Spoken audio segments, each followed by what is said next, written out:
Yeah, hello. This is Dr. Chudi of ATG, and it's a very good day. Today we'll talk about ovulation. We'll talk about the process of ovulation.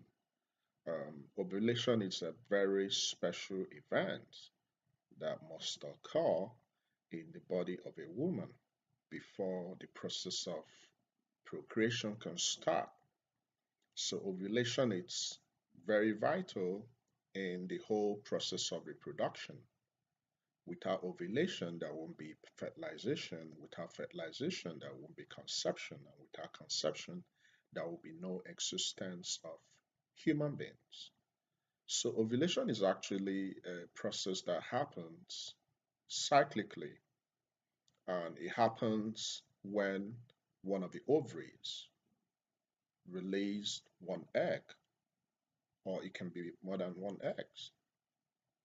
And it's something that happens under the control of some special hormones. So prior to the ovulation day proper, a particular hormone called FSH, follicular stimulating hormone, will actually prime the follicles. The follicles are like vehicles that carry the eggs. It will prime the follicles to develop and aid in maturation of one dominant follicle. So this one dominant follicle will be the one that will contain the eggs that will be released on ovulation day. Then sometime mid-cycle, another important hormone called LH, luteinizing hormone, will go very high.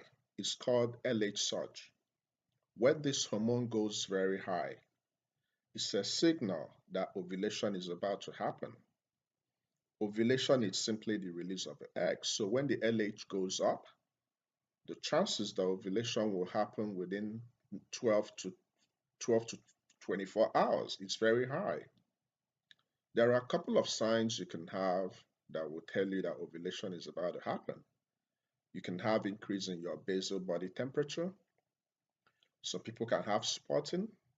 Some people can have mid-cycle pain.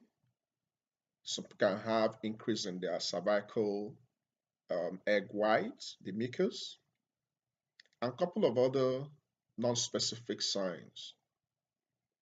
But ovulation is very important and cardinal in the whole process of reproduction.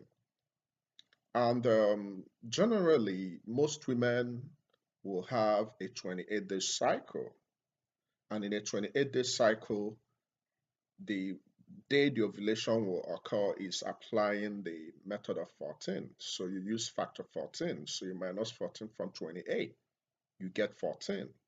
So if you start counting from the first day of menstrual bleeding, you count 14 days.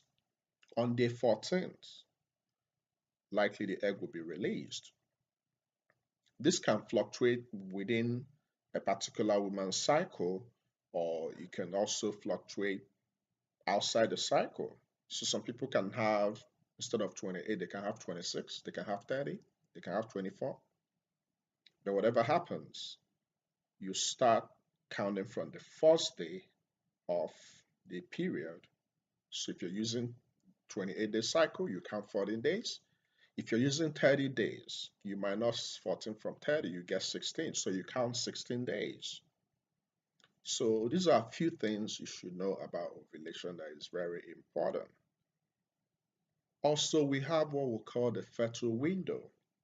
The fertile window is the period in a woman's cycle when she has the best potentials of becoming pregnant. And the fertile window is actually a range. So it starts from 5 days to the ovulation and ends a day after ovulation. It's a 7 days period. So within this period, if sperm is deposited inside the vagina, it still has a chance of getting the woman pregnant. Okay? So that's in a nutshell what ovulation is all about. Thank you for listening.